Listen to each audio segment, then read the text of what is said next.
do I wish more people knew about fertility treatments such as IVF? First of all, I wish that they knew how much they cost.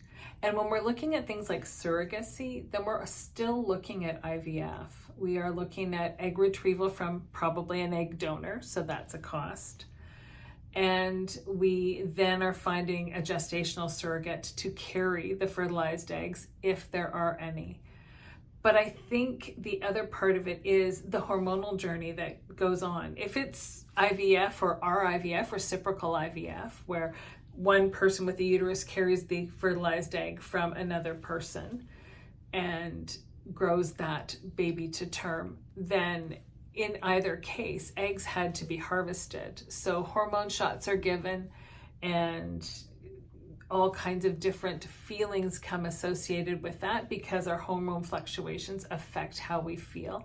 There's a significant cost to that, not to mention time off work that's needed and making sure you're checking with your insurance company and all of the stress that comes with all of that. So I always encourage people to continue having someone to speak to outside of the dynamic of the relationship so that you've got a good sounding board about how you're feeling and how you're processing all of these changes that are taking place.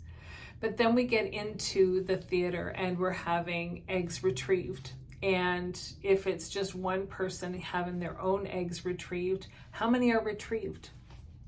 Let's say you get 10. Well, from 10, once you get them fertilized and everything else, you may have 1 or 2 viable embryos that can be transplanted back in and transferred back into the uterus to potentially grow a baby. And then there's always the chance that that won't take.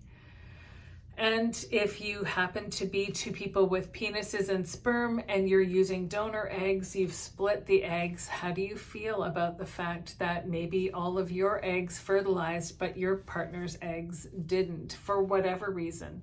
And there can be different treatments for people with sperm that involve making sure that they adjust their diet and see a naturopath about having a healthy body so that they have the most productive, functional, mobile sperm possible to be able to create a fertilized egg.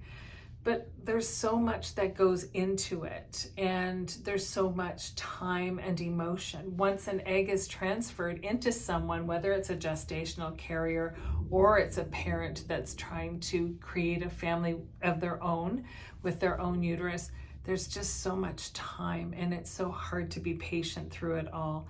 And if you're not part of that dynamic, but you know someone who is, the best gift you can give them is not ask them any questions until they're ready to start sharing information.